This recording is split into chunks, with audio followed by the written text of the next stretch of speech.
फैसल के इंतहाई वाजिब एहतराम सब्सक्राइबर और व्यूअर्स की खिदमत में सलाम अर्ज़ है। व्यूअर्स, आज का वीलॉग हम पाकिस्तान और कुछ गज़ा के हवाले से कोशिश करेंगे, अपना तवज्जो देंगे। लेकिन इससे कबल आपसे गुजारिश है कि आपने अब तक हमारे चैनल को सब्सक्राइब नहीं किया तो आप इसको सब्सक्राइब ज़रूर करें और आप वो बेल आइकन को ज़रूर दबा दें, क्योंकि अक्सर बेशतर लोग कहते हैं कि फैसल साहब आपकी वीडियो हमें मिल नहीं पाती। अच्छा, चलते हैं जी आज की तरफ। आज की जो सबसे बड़ी ख़बर है और जो बड़ी ख़राब खबर है और बड़ी ख़तरनाक खबर भी मैं कहूँगा, वो ये है कि पाकिस्तान के अंदर इस वक्त कुछ जो मामलात हैं कुछ बिगड़ते जा रहे हैं। और बिगड़ इस तरह रहे हैं कि अब सिविलियन के जो ट्रायल का जो मामला था, जिसके बारे में आपने सुना भी होगा कि लोग भी कह रहे थे और काफ़ी इस पर शोर गुंगा था कि सिविलियन का ट्रायल जो है फ़ौजी अदालतों में किसी भी मतलब महज़ब माशरे में नहीं चलता। फ़ौजी अदालतों में ट्रायल सिर्फ फ़ौजियों का होता है और सिविल अदालतें जो होती हैं उनके अंदर कानून जो होता है सिविलियन के हवाले से होता है। क़तई नज़र वो कुछ भी करें, उनके कोई भी मामला जो है, क्योंकि आपके मुल्क के अंदर कवानीन जो हैं अदालतों के अंदर, जो सिविल अदालतें हैं उनके अंदर इतने सख्त होने चाहिए। कानून पर जो होती है ना सज़ा की जो एक होती है, जज़ा और सज़ा का निज़ाम इतना सख्त होना चाहिए कि सिविलियन अदालतें और जो सिविलियन कोर्ट्स हैं उनके ऊपर आवाम का एतमाद बहाल हो। ये सारी दुनिया के अंदर होता है, लेकिन इस वक्त पाकिस्तान के अंदर मसला ये है कि सारी दुनिया से हट कर पाकिस्तान के अंदर सिविलियन के जो ट्रायल की जो बात की जा रही है आर्मी कोर्ट के अंदर, और वहाँ से इनको जो ख़ास तौर पर सज़ा दिलाने की जो बात की जा रही है, जो कि कौमी असम्बली जो बनाकर गई PDM की जो असम्बली थी मगरिब के, क्या मैं तो हमेशा खुलकर बात करता हूँ, बहुत से तजिया निगार तो नहीं कहते, मैं तो आपको वाज़ेह बात बता रहा हूँ। ये चैनल आपको हकीकतन आपको वो ख़बर देगा। मगरिब के कहने पे सारे काम हो रहे हैं। मगरिब ने ही ये कहा था, इनको एडवाइस की थी, मगरिब की तरफ से 18वीं तरमीम बनी थी। मगरिब ने ही 18वीं तरमीम, जिस तरह मगरिब ने पेश कराई थी ना, सूबों को आज़ादी दिलाकर पाकिस्तान को से बगावत की राह पर डालने के लिए। आज देख लें आप सूबे कहाँ पहुँचे हुए।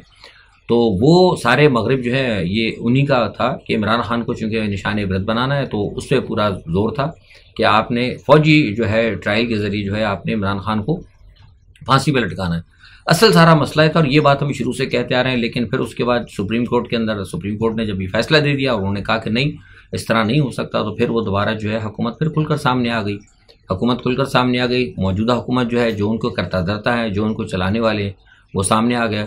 और आज जो है आपने देखा कि हुकूमत ने बाकायदा जो वज़ारत दिफा है उसने इस फैसले को चैलेंज कर दिया और ये कहा जा रहा है कि जनाब नहीं, ये जो सुप्रीम कोर्ट ने जो फैसला दिया था, जो मैं समझता हूँ बड़ा सही फैसला है, जैसा मैंने कहा ना कि महज़ब दुनिया के अंदर ये इस तरह नहीं होता। सुप्रीम कोर्ट का फैसला बड़ा अच्छा था कि भाई आप सज़ा दिलवाना चाहते हैं, जो कुछ भी चाहते हैं, फ़ौज के पास क्यों जा रहे हैं? आप अपनी अदालत के पास आए ना, अदलिया के अंदर। लेकिन नहीं, उनको ये पता है, वो जानते हैं, जो भी करता धरता है, जो इमरान खान को सज़ा दिलवाना चाहते हैं, वो ये जानते हैं कि अगर अदालतों के अंदर अगर हकीकत में अगर ट्रायल चला तो इमरान खान पर कोई इल्ज़ाम नहीं है, इमरान वहाँ से बरी हो जाएगा। शाह महमूद कुरैशी भी शायद हो सकता है बरी हो जाए। एक दो लोग जिनको मजीद ये मतलब लटकाना चाहते हैं सीक्रेट एक्ट के अंदर, वो वहाँ से 100% बरी हो जाएंगे। लेकिन चूंकि फौजी अदालत होगी, फौज का तो आपको पता है फिर एक किस्म का फौजी जो डंडा होता है वो तो मार्शल्लाह होता है।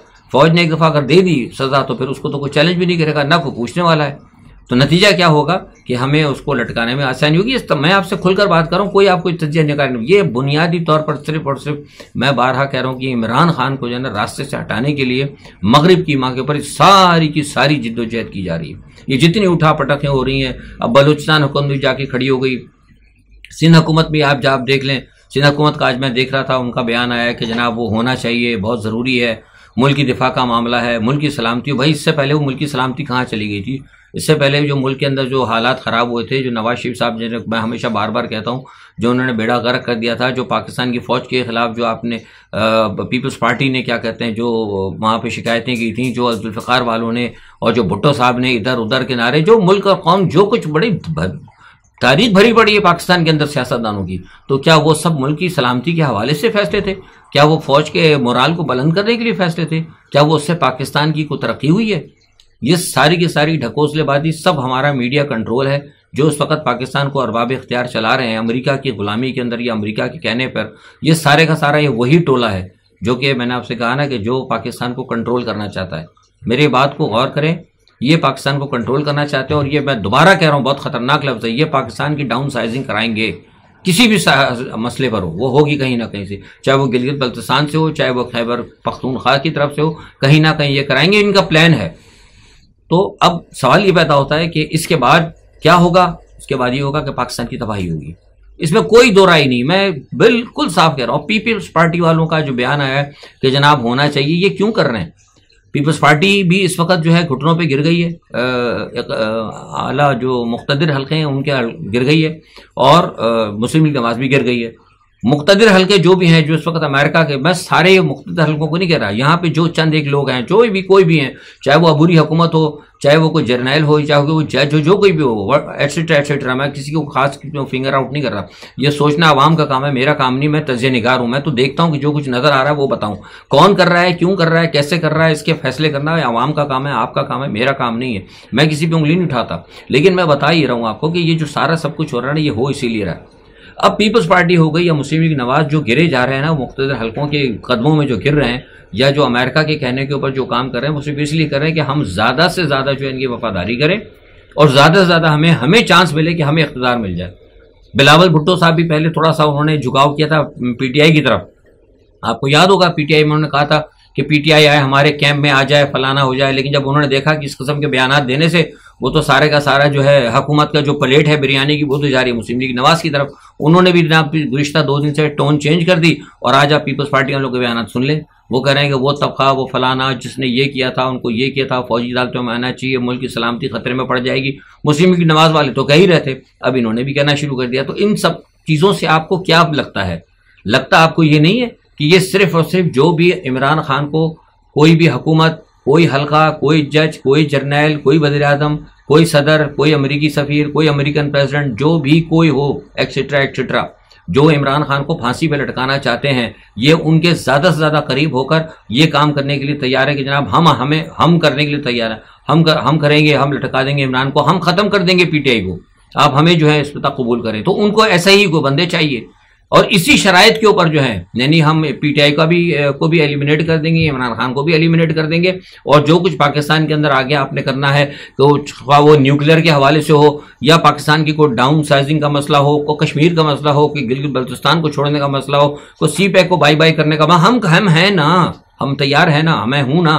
तो ये इस वक्त कहानी चल रही है, और ये सारा जो आप देख रहे हैं, ये सब लफाजी ड्रामेबाजी, टीवी पे ये खबर आ गई, ये ब्रेकिंग न्यूज़, मैं आपको बार बार कह रहा हूँ कि ये सब कुछ जो है दिखाने के लिए हो रहा है। असल मसला जो है ना वो यही है कि किसी न किसी तरीके से इमरान खान को एलिमिनेट किया जाए।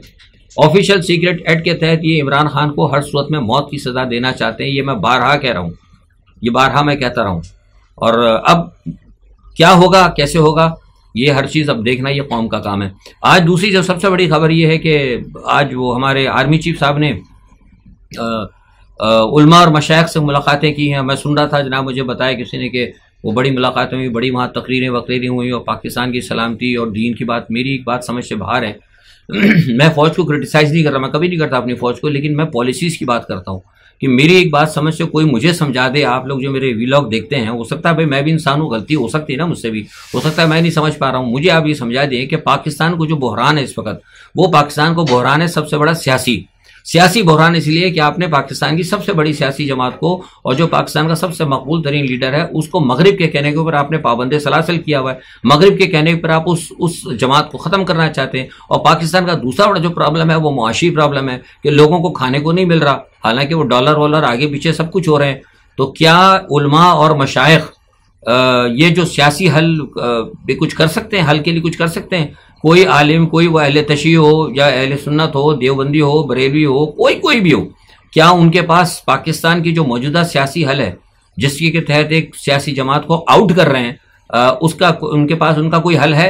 अगर हल है तो फिर ठीक है, इस किस्म के इज्तिमा सही है। या फिर पाकिस्तान के अंदर जो माशी प्रॉब्लम है, लोगों को जो रोटियां नहीं मिल रही, जो लोग परेशान हाल हो रहे हैं, जो इस वक्त जराइम बढ़ते जा रहे हैं, लोग खड़े खड़े मार रहे हैं, गोलियां मार रहे हैं, 5-5, 6-6, 10-10 आदमी। वो देखें लाहौर के अंदर एक आदमी ने जानबूझ के गाड़ी से 5 बंदों को मार दिया, कोई पुरसाने हाल नहीं। इंसान तो इस तरह हो गया कि मतलब वो कहते हैं कि किसी जानवर को मारना जो है मुश्किल है, लेकिन इंसान को मारना बहुत आसान हो गया। तो क्या ये उलमा और मशाइख जो है, क्या इस जराइम को कंट्रोल कर सकते हैं? ये समझ भी नहीं आ रहा कि इस किस्म की बातें जो की जा रही हैं, ये बुनियादी तौर पर मैं आपको फिर बता रहा हूँ, ये सिर्फ और सिर्फ कौम को ना ट्रक की बत्ती के पीछे लगा हुआ है, या फिर दूसरा काम ये कि बहुत कुछ ये करने जा रहे हैं, बहुत कुछ बड़ा गेम करने जा रहे हैं और वो गेम यही होगा कि इमरान खान साहब को सजाए मौत होगी। ये मैं आपको खुलकर बता दिया, आज मैंने कोई लगी लिपटी नहीं रखी।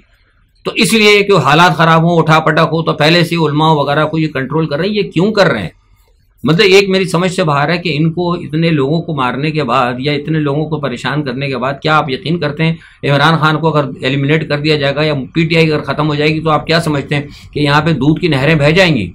क्या यहाँ पर आज यूरोपियन यूनियन है, क्या अमेरिका की पॉलिसी से आज यूरोपियन यूनियन चीख पड़ा है? आज यूरोपियन यूनियन ने कल कहा है कि ये जो अमेरिका ने हमें ट्रक की बत्ती के पीछे लगाया है, जिस वक्त क्या कहते हैं कि हुआ था इसके ऊपर यूक्रेन पर हमला, तो अमेरिका ने हमें कहा कि जनाब उसके ऊपर हमला हो गया, गाजिबाना है, रूस जो है डिक्टेटर है, उसने इन्वेस्ट किया है, इन्वेडर है, तो हमें सबको वहां लगा दिया, साथ हमारा पैसा भी खर्च हुआ। लेकिन आज गजा के अंदर जो है अमेरिका का मुंह बंद है और हमारी सारी कौम जो है रोडों पर निकली हुई है। तो सवाल ही पैदा है क्या वो भी अमेरिका की सरवई से बागी हो रहे हैं? तो जब वो यूरोप के अक़वाम जो है वो अमेरिका की दोहरी पॉलिसी को समझ रहे हैं, तो आपको क्या हो गया है? मुस्लिम दुनिया के साथ चलो ठीक है, अरब हो गया, छोटे मोटे तो डरपोक हैं, लेकिन आपकी तो पाकिस्तान की 25 करोड़ आबादी, इतनी बड़ी आबादी रखने के बावजूद अगर आप इस तरह खौफजदा हो रहे हैं, तो खौफजदा तो नहीं है, सीधी सी बात है, आपने तय कर लिया। और मैं खौफजदा का लफ्ज़ यहाँ इस्तेमाल नहीं करूंगा, ये हमारी हुकूमत के जो भी करता लोग हैं उन्होंने तय कर लिया है कि पाकिस्तान का हमने बेड़ा गर्क करना है और पाकिस्तान का बेड़ा गर्क। ये सारी बातें जो ना आज आप लिख के रख लें, कुछ भी नहीं होने वाला है। या तो इनको ये काम करना पड़ेगा कि इमरान खान को छोड़ना पड़ेगा और दोबारा जिस तरीके से मैं कह रहा हूँ वो करेंगे, वरना अदरवाइज ये होगा कि आपको सब ये कुछ ना कुछ करेंगे गड़बड़, और एक आध बंदा कोई बड़ी शख्सियत को कहीं ना कहीं, ये भी बता रहा हूँ कि हालात ख़राब किए जाएंगे, एक आध किसी बड़ी शख्सियत को यहाँ से पस मंज़र से हटा दिया जाएगा, या अफगानिस्तान का बॉर्डर खुल जाएगा या हिंदुस्तान का बॉर्डर खुलेगा, पाकिस्तान के अंदर ये हालात ख़राब करेंगे। और यही बैनुल-अक़वामी जो इंटरनेशनल जो इस वक्त जो प्लेयर्स हैं पाकिस्तान के खिलाफ जो काम करना चाह रहे हैं, वो उनका ये प्लान है। और उस प्लान के अंदर ये कब होता है, कैसे होता है, लेकिन ये मैं आपको बता दी बात। रह गई बात इलेक्शन की, इलेक्शन का कुछ मसला नहीं हो सकता। इलेक्शन जो है अभी 50-50 हैं। अगर उन्होंने देख लिया कि हाँ इमरान खान को सजा देने के बाद या इमरान खान को पीटीआई को खत्म करने के बाद उन्होंने देखा कि कौम का कोई रिएक्शन नहीं आया, लोग बिल्कुल ठंडे हो गए, तो फिर डी के इलेक्शन भी हो जाएगा, कंट्रोल इलेक्शन हो जाएगा और नवाज शरीफ को उठा के वो दे देंगे जैसा कि उनका प्रोग्राम है।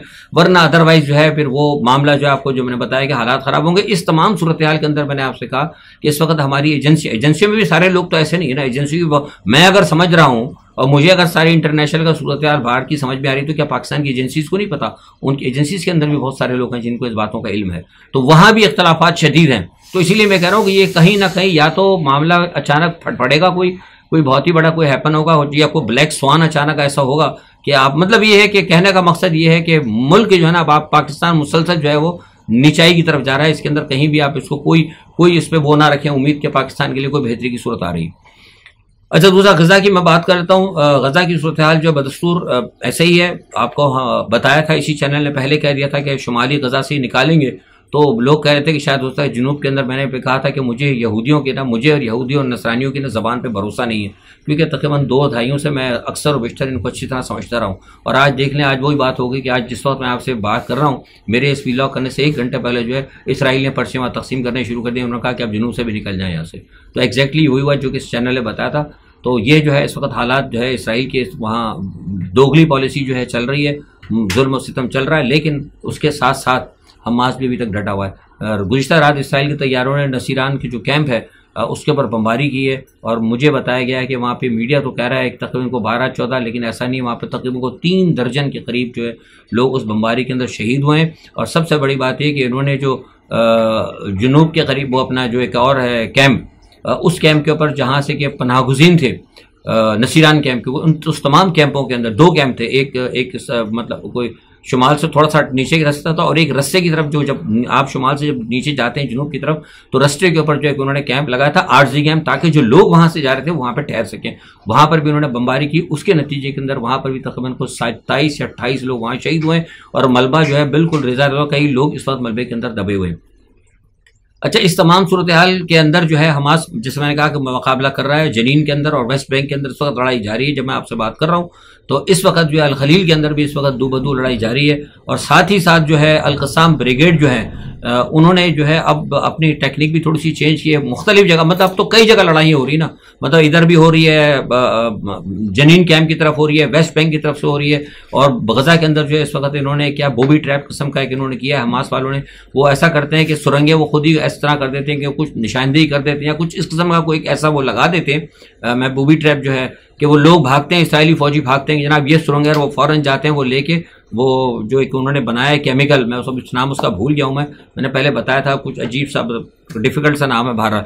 तो वो केमिकल लेके जाते हैं ताकि वो जो सुरंग जो है उसके ऊपर वो वहाँ रखें और उसके बाद वहाँ पे एक्सप्लोजन करें ताकि वो जो गैस अंदर जाएगी तो वहाँ से हमास के लोग निकल के भागे। लेकिन जैसे ही वो सुरंग के करीब पहुँचते हैं, यानी उसका जो एरिया जो होता है, एंट्रेंस होता है, जब वहाँ पहुँचते हैं तो फौरी तौर पर एक बम फटता है और एक धमाका होता है, वहाँ इसराइली फौजी मर जाते हैं। तो गुज़िश्ता 2 दिनों से इन्होंने जो बूबी ट्रैक जो अटैक किए हैं, उस बूबी ट्रैक के अटैक से मुझे बताया है वहाँ से तकरीबन को 30 के करीब इसराइली जो मजीद उसके अंदर हलाक हुए।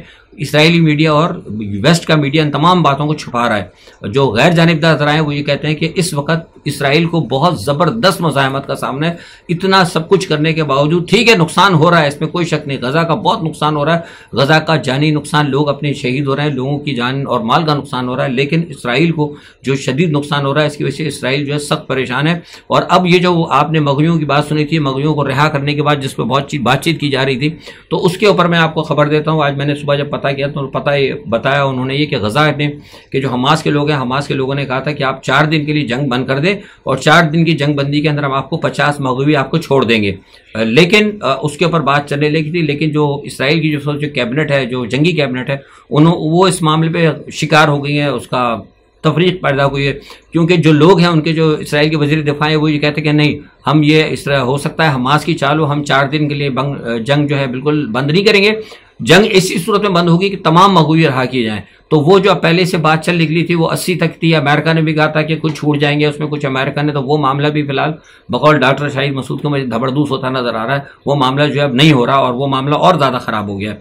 अच्छा, दूसरा हिजबुल्लाह लेबनान ने आज सुबह जो है मसल अत्तयात के करीब जो है वहाँ पे जो है बहुत बड़े हमले किए हैं हिजबुल्लाह लेबनान ने, और वहाँ से मुझे पता लगा है कि तकरीबन उसके अंदर इसराइल की 2 चौकियाँ जो है वहाँ तबाह हुई हैं। और उसके अलावा एक और इलाका है रमीम का फौजी अड्डा, वहाँ पर उन्होंने हमले किए और रमीम के फौजी अड्डे के अंदर बताया गया कि तकरीबन 11 जो है वहाँ पे जहन्नम रसीद हुए हैं। और जो एक और जो लेबनान ने किया था वहाँ से तकरीबन वो गैर मुसद्दक़ा इत्तला है, वो कहते हैं कि वहाँ भी तकरीबन को 20 के करीब मरे, लेकिन इत्तला जो है गैर मुसद्दक़ा, लेकिन रमीम के ऊपर जो है इनके इसराइलियों के मारे जाने की इत्तला है।